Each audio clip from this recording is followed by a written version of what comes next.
मनुष्य शरीर केवल कल्याण प्राप्ति के लिए ही मिला है। अतः अपना कल्याण करने के लिए कोई नया काम करना आवश्यक नहीं है, वरन जो काम हम करते हैं उसे ही फलेच्छा और आसक्ति का त्याग करके दूसरों के हित के लिए करने में हमारा कल्याण हो जाएगा। गीता यह बात हमें बहुत गहरे तरीके से समझाती है और इन्हीं चीजों को हम आगे अब बढ़ा रहे हैं।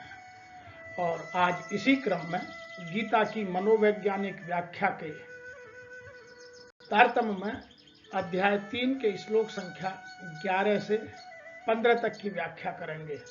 और ये सभी श्लोक हमारे जीवन में परिवर्तन लाने वाले श्लोक हैं। यदि एक बार इनका ठीक से हमें महत्व समझ में आ गया तो हमारे जीवन में परिवर्तन आ जाएगा और यही परिवर्तन हमें जीवन मुक्ति की ओर ले जाने में सक्षमता प्राप्त कराएगा। आइए स्टार्ट करते हैं 11वें श्लोक से। देवान भावयत अनेन ते देवा भावयन्तु वः परस्परं भावयन्त श्रेयः परमाववष्टत। अर्थात यहाँ विवेक रूपी कृष्ण और अनुराग रूपी अर्जुन को समझा रहे हैं। अर्थात हमारे मन को समझाने के लिए यह श्लोक लिखा गया है कि तुम्हारे द्वारा संपन्न किए गए यज्ञों से देवता प्रसन्न होंगे और मनुष्यों और देवताओं के मध्य सहयोग के परिणाम स्वरूप सभी को सुख समृद्धि प्राप्त होगी। अर्थात यहाँ स्पष्ट रूप से कहा गया है कि हम अपने जो भी कर्म करें, क्योंकि कर्म यज्ञ के एक स्वरूप होता है, तो हम उसको पूरी तरह देवताओं को या परमात्मा को समर्पित होकर करें, अनासक्त होकर करें। और जब हम दोनों में यह तारतम्य बन जाएगा, तदम्यता आ जाएगी, तो दोनों की ही समृद्धि होगी। यह यहाँ स्पष्ट रूप से कहा गया है। और इस क्रम में अगला भी श्लोक है जो और भी इससे ज्यादा गहराई की बात करता है। इष्टान भोगान ही वह देवा दास्ययन्त यज्ञ भाविताः तयदत्तान अप्रियाय एभ्य यह भुडक् इस्तेन एव सह। तुम्हारे द्वारा संपन्न यज्ञों से प्रसन्न होकर देवता जीवन निर्वाह के लिए वांछित आवश्यक वस्तुएं अवश्य प्रदान करेंगे और जो प्राप्त उपहारों को उनको अर्पित किए बिना, तो जो देवताओं ने दिया है तो उन्हीं को अर्पित भी होना चाहिए। उनको अर्पित है समाज कल्याण के लिए, दूसरों के कल्याण के लिए लगाना। तो जो उन उपहारों को उनको अर्पित किए बिना भोगते हैं वो सब चोर हैं। तो यहाँ एक चोर की परिभाषा, हम चोर केवल उन्हें समझते हैं जो किसी का सामान चुराते हैं, जो भौतिक चीजें चुराते हैं, केवल हम उन चोरों को उनको ही चोर समझते हैं। लेकिन गीता को यदि हम ठीक से पढ़ें तो गीता में 82 प्रकार के चोरी के कृत्यों की व्याख्या की गई है। कभी मौका मिलेगा तो उन 82 की बात करेंगे। यहाँ केवल हम चोरी के कुछ प्रकारों की चर्चा करेंगे। अब यहाँ यदि हम कोई भी देवता हमें कुछ भी देते हैं, जो भी हमारे पास समृद्धि है, दौलत है, पद है, प्रतिष्ठा है, सामर्थ्यता है, कुशलता है, दक्षता है, वह सब हमें हमारे कर्मों के स्वरूप देवताओं ने या हमारे यज्ञों के स्वरूप हम देवताओं ने हमें प्रदान की है। और हम यदि उनको अर्पित किए बगैर, उनको समर्पित हुए बगैर, बिना समर्पण के भाव के या बिना लोक कल्याण के उन्हें स्वार्थ में, ममता में, कामना में, आसक्ति में अपने लिए प्रयोग करते हैं, वह सब चोरी है। इसी बात को समझने के लिए और गहराई से हम अध्ययन करते हैं। गीता में यहाँ अस्तेय, विक्शनरी, चोरी की बात कही है। और गीता में अभी इस 12वें श्लोक में बहुत स्पष्ट रूप से कहा गया कि जो प्राप्त उपहारों को और जिनसे प्राप्त हुए हैं उनको अर्पित नहीं करता, अर्थात समाज कल्याण में, दूसरों के कल्याण में, परोपकार में नहीं लगाता और उसके बगैर उन्हें भोगता है, तो वह वास्तव में चोरी है। और गीता में ऐस्तेय बहुत प्रमुख शब्द है। यह शब्द आपको बार बार सुनने को मिलेगा और भारतीय तत्व ज्ञान में चोरी ना करने का बहुत बड़ा महत्व है। यहां आइए मैं इस शब्द को भी थोड़ा सा और आपको परिभाषित कर दूं। ऐस्तेय का व्यापक अर्थ है चोरी न करना तथा मन, वचन और कर्म से किसी दूसरे की संपत्ति को चुराने का या उसकी आदतों को, उसके व्यवहार को चुराने की इच्छा न करना। चोरी चाहे किसी भी हो, मनुष्य की हो या चोरी किसी वस्तु की हो, वह नहीं करनी चाहिए। दूसरे की धन की लालसा करना, दूसरे की रूप की लालसा करना, दूसरे की पर्सनैलिटी की, व्यक्तित्व की लालसा करना, दूसरे की आवाज की लालसा करना, ये सब ऐस्तेय में आता है। यदि मैं यहां और गहराई से वर्णन करूं, चित्रण करूं, चिंतन करूं, तो गीता में सत्य, अहिंसा के बाद तीसरा है ऐस्तेय, अर्थात चोरी न करना। अब यहां हम कुछ उदाहरणों के साथ बात करेंगे। यदि मैं किसी की बहुत अच्छी आवाज है, जैसे मोहम्मद रफी की है, कुमार सानू की है, सोनू निगम की है और बहुत सारे लोग हैं, उनकी आवाज बहुत अच्छी है और मैं ये कहने लगूं काश मेरी आवाज भी उनके जैसी होती, तो ये मेरी केवल इच्छा मात्र ही चोरी हो गई। मैंने उनकी आवाज की चोरी करने की धारणा मन में लाया तो यह चोरी हो गई, क्योंकि भगवान ने प्रत्येक व्यक्ति को अनुपम और अलग प्रकृति का, अलग स्वभाव का बनाया है, तो कोई कभी एक दूसरा नहीं हो सकता। जो दूसरे की नकल करते हैं वो सब चोरी करते हैं, यह सब चोरी की परिभाषा में आता है। दूसरा उदाहरण, तो मैं किसी सुंदर महिला या पुरुष को देखकर ऐसी इच्छा उठती है काश मैं भी उनके जैसे सुंदर दिखता, उनके जैसे सौष्ठव शरीर वाला होता, तो आप यह मान के चलिए कि इसी इच्छा मात्र से तुम चोरी कर चुके होते हो। यह एक चोरी है, यह ऐस्तेय की कैटेगरी में आती है। दूसरों को देखकर इस तरह की उठी इच्छाओं से ईर्ष्या बढ़ती है और ईर्ष्या चोरी का सबसे पहला स्टेप होता है। लोग चोरी क्यों करते हैं? क्योंकि उन्हें अपने लिए कुछ ना कुछ चाहिए, क्योंकि वह अपने आप को महान बनाने के लिए, अपने बड़ा दिखाने के लिए। तो गीता इन सब चीजों को नियंत्रित करने की बात कहती है और बार बार गीता यह कहती है कि इस धरा पर, पूरे विश्व में लगभग आज 800 करोड़ लोग हैं, तो 800 करोड़ में से एक भी व्यक्ति दूसरे से, एक भी मानव दूसरे से बिल्कुल मैच नहीं करता। परमात्मा ने सबको अलग बनाया है, सबको अलग विधाएं, योग्यताएं, दक्षताएं, कुशलताएं, सामर्थ्यताएं दी है।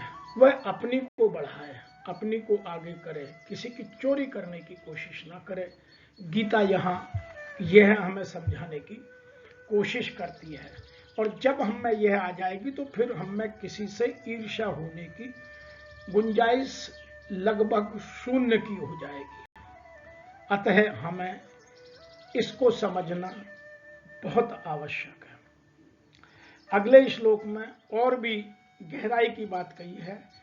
उसमें कहा गया है कि यज्ञ शिष्ट अन्न से सब पापों का नाश और यज्ञ न करने वाले को पापी कहना, यह गीता हमें सिखाती है कि जो यज्ञ करते हैं। अब यज्ञ की गहराई को समझना है, यज्ञ क्या होता है, तो आइए अगले श्लोक को पढ़ते हैं और समझते हैं। यहां लिखा गया है, यज्ञ शिष्टासिन संत मुच्यन्ते सर्व कलिष्पहस भुज्यते ते तु अघम पापा ये पचन्ति आत्मकारणात्। अर्थात आध्यात्मिक मनोवृत्ति वाले जो भक्त पहले यज्ञ में अर्पित करने के लिए या यज्ञ में अर्पित करके या करने के पश्चात भोजन ग्रहण करते हैं, वे सभी प्रकार से पापों से मुक्त हो जाते हैं। अर्थात उनको समर्पण की भावना होनी चाहिए। यह बहुत गहराई का श्लोक है। तो जो लोग दूसरों के प्रति समर्पण रखते हैं, दूसरे की परोपकार की बात करते हैं, वो सभी प्रकार के लोग सभी प्रकार के पापों से मुक्त हो जाते हैं। किंतु जो अपनी इंद्रियों की तृप्ति के लिए भोजन बनाते हैं, भोजन पकाते हैं, भोजन खाते हैं, वह सब वास्तव में पाप अर्जित करते हैं। तो यहां देखिएगा कि यदि हम कोई चीज भगवान को समर्पित नहीं करते, परमात्मा को समर्पित नहीं करते, अभी हम यज्ञ के प्रकार भी बताएंगे, उनमें परोपकार के लिए समर्पित नहीं करते, सब काम हम स्वार्थ के लिए करते हैं, केवल अपने लिए करते हैं, तो वह सब पाप की श्रेणी में गीता उनको लाती है। आइए इसी को और समझने के लिए और थोड़ा गहराई में चलने की कोशिश करते हैं। देखिए, गीता हमें आध्यात्मिक के उस स्तर तक ले जाती है जहां किसी भी तरह की कोई भी लेस मात्र भी त्रुटि की संभावना नहीं रहती। इसीलिए हमें गीता के एक एक शब्द को समझना बहुत आवश्यक है। अब यहां हमने अभी थोड़ी देर पहले बात की कि जो यज्ञ की तरह कर्म यज्ञ तो करते हैं, लेकिन उसको समर्पित होकर नहीं करते। तो यहां प्रत्येक मानव के लिए 5 तरह के यज्ञों का विवरण गीता में मिलता है। सबसे पहला होता है ब्रह्म यज्ञ, कि हम अपनी शिक्षा को शिक्षा के उच्चतम स्तर तक ले जाएं। अब उच्चतम स्तर कहलाना बहुत कठिन काम है। Nobody is the best in the world. संसार में कोई सर्वोत्तम नहीं हो सकता। आज जो सर्वोत्तम है, कल कोई उससे ऊपर हो जाएगा, तो वह सर्वोत्तम में चला जाता है। इसीलिए हम जितनी हमारी सामर्थ्यताओं में, जितनी हमारी दक्षताओं में, जितनी हमारी दायरे में शिक्षा वेदों की या संस्कारों की या ज्ञान की उत्कृष्टता की आती है, यह भौतिक शिक्षा की मैं बात नहीं कर रहा। आज की शिक्षा केवल हमें आर्थिक जीवन अच्छा जीने के लिए, धनार्जन के लिए शिक्षा है। इसमें वेदों की शिक्षा या संस्कारों की शिक्षा का कोई स्थान नहीं है। अतः मैं इस शिक्षा की बात नहीं करके ब्रह्म यज्ञ की बात अर्थात वेदों की शिक्षा की बात कर रहा हूं। तो सबसे पहला है वेदों की शिक्षा के लिए हमें उत्तम ज्ञान की प्राप्ति करना, यह ब्रह्म यज्ञ है। दूसरा है पितृयज्ञ, पितरों को समर्पित। हमारे माता पिता ने हमें बचपन में, जब हम कुछ नहीं थे, जब हम अपने आप चल भी नहीं सकते थे, खाना भी नहीं खा सकते थे, अपने आप उठ बैठ भी नहीं सकते थे, उन्होंने जो हमें इस लायक बनाया है, प्रकृति ने जो हमें दिया है, उन सबको भी हम समर्पित हों। क्योंकि हम लोगों को 5 तत्वों से हर समय कुछ ना कुछ मिलता रहता है। कभी जल तत्व से, कभी पृथ्वी तत्व से, कभी वायु तत्व से, कभी आकाश से, कभी अग्नि से।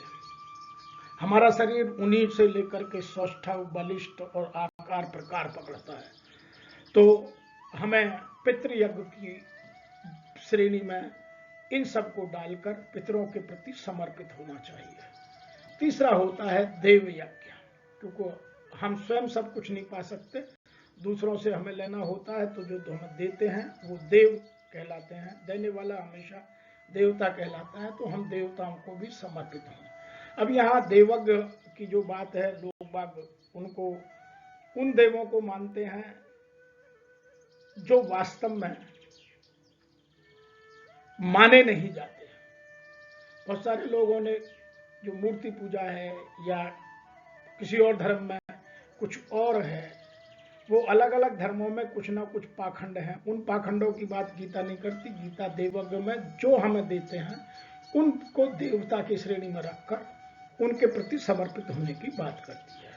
नंबर 4 यज्ञ है भूतज्ञ, अर्थात हमें जो मिला है उसका कुछ ना कुछ हिस्सा हमें दान करना चाहिए। अर्थात दूसरों की भावना, दूसरों की भलाई के लिए, दूसरों की उन्नति के लिए, दूसरों का जीवन उत्कृष्ट बनने के लिए, समाज को समर्पित होने के लिए, समाज को, राष्ट्र को उत्कृष्ट बनाने के लिए हमें भूतज्ञ की या दान देने की, दान में समर्पित होने की आवश्यकता है। और 5वां है निर्यज्ञ या अतिथि यज्ञ। मेहमानों को समर्पित। कि किसी के घर कोई भी मेहमान आए तो उसकी अतिथि देवो भव हमारे शास्त्रों का ही एक वाक्य है, और अतिथि के लिए हमें पूरी तरह समर्पित होना चाहिए। पहले यदि घर में कोई मेहमान आता था तो बिना खाना खाए, बिना मुंह झूठा किए नहीं जाता था। अब लोग ऐसा नहीं करते, इसीलिए अब हम में अतिथि यज्ञ की कमी दिखाई पड़ने लगी है। पहले लोग कभी भी कोई दूसरा आता था तो उसको भोजन कराए बगैर स्वयं भोजन नहीं करते थे।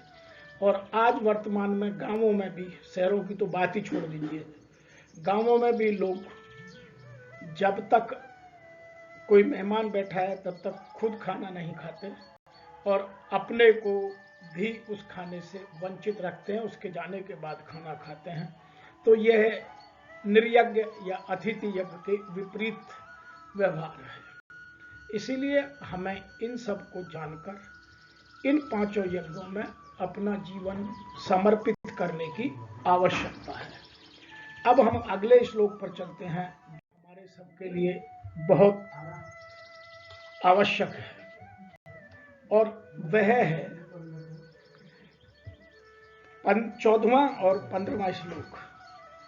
इसमें लिखा है, अन्नात् भवन्ति भूतानि पर्जन्यात् अन्य संभव, यज्ञात् भवति पर्जन्यः यज्ञ कर्म संभवद।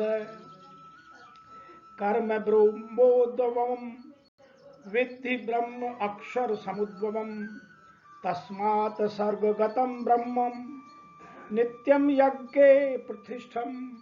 अर्थात सभी लोग अन्न पर निर्भर होते हैं और अन्न वर्षा से उत्पन्न होता है। तो यहाँ आप देखिएगा, जो हमारा सृष्टि चक्र है उसको समझाने की हमें कोशिश की गई है कि सभी लोग अन्न पर निर्भर होते हैं और अन्न वर्षा से उत्पन्न होता है, वर्षा यज्ञ से होती है, और यज्ञ का अनुष्ठान करने से वर्षा होती है। यज्ञ निर्धारित कर्मों का पालन करने से संपन्न होता है, अर्थात स्वधर्म के पालन करने से यज्ञ होता है। इसीलिए हमें अपने आप में इन चीजों को समझने की आवश्यकता है। वेदों में सभी जीवों के लिए कर्म निश्चित किए गए हैं, तो मानव के लिए स्वधर्म को समझना यहाँ आवश्यक है। इसीलिए वेद परम ब्रह्म भगवान से प्रकट हुए हैं ऐसा माना जाता है। परिणाम स्वरूप सर्वव्यापक भगवान सभी यज्ञ कर्मों में नित्य व्याप्त रहते हैं, अर्थात हम जो भी कर्म करते हैं उसमें भगवान हमें दिखाई देते हैं। इसीलिए हमें अपने जीवन में प्रत्येक काम में सदैव जो साक्षी भाव है वो रखना चाहिए कि हमें कोई ना कोई देख रहा है। तो साक्षी भाव का यह सबसे सुंदर और उत्तमतम उदाहरण है कि सर्वव्यापक भगवान सभी यज्ञ कर्मों में नित्य व्याप्त रहते हैं। हमें यह बात सदैव ध्यान रखनी चाहिए। आइए इसको और थोड़ी सी गहराई से समझते हैं। यह है हमारे जल चक्र। समुद्र से वाष्पन होता है, बादल बनते हैं, बादल पहाड़ों पर जमीन पर बरसते हैं जहां अन्न पैदा होता है, फिर बहकर पानी वापस समुद्र में चला जाता है। तो यह क्रम चलता रहता है और यह है हमारा सृष्टि चक्र। जीव अन्न खाता है, अन्न वर्षा से उत्पन्न होता है और वर्षा यज्ञ से होती है और यज्ञ कर्मों से होते हैं और कर्म जीव करता है। यह पूरी एक साइकिल है, यही सृष्टि का चक्र है।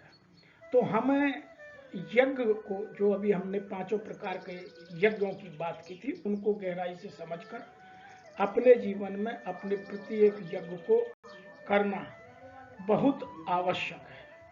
और यदि हम अपने कर्मों में सदैव भगवान को साक्षी माने तो कभी ना तो गलती करेंगे और न ही जो हमने अभी चोरी की बात की कि क्या हम सब चोर हैं, क्योंकि और चोरी से ईर्ष्या का भाव उत्पन्न हो जाता है। इसीलिए हमें अपने जीवन में इन पांचों महायज्ञों को करते रहना है और उनके महत्व को समझकर जहां जब जितनी जरूरत है उतना सदैव करते रहना है। इसीलिए जो गीता का साक्षी भाव है, और गीता में जो कर्मण्येवाधिकारस्ते मा फलेषु कदाचन कहा गया है, वह इन 5 यज्ञ से स्पष्ट हो जाता है कि हमें ब्रह्म यज्ञ करना, पितृ यज्ञ करना, देव यज्ञ करना, भूत यज्ञ करना, निरग यज्ञ या अतिथि यज्ञ करना और बहुत सारे। ये तो 5 यज्ञों की बात मैंने की और बहुत यज्ञ हैं।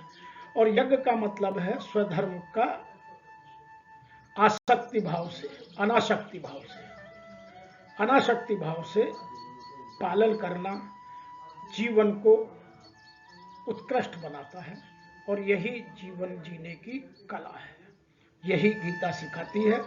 आज इतना ही, फिर आपसे आगे के श्लोक में मिलेंगे। मुझे आशा है कि आपको हमारी यह मनोवैज्ञानिक व्याख्या अवश्य पसंद आती है। आप हमें लिखिए, हमारे चैनल को सब्सक्राइब करिए और अपने जानने पहचानने या जिनको भी आप उत्कृष्ट बनाना चाहते हैं, जिनके जीवन में उत्कृष्टता लाना चाहते हैं, उन तक पहुंचाइए और उनके जीवन को उत्कृष्ट बनाने में मदद कीजिए।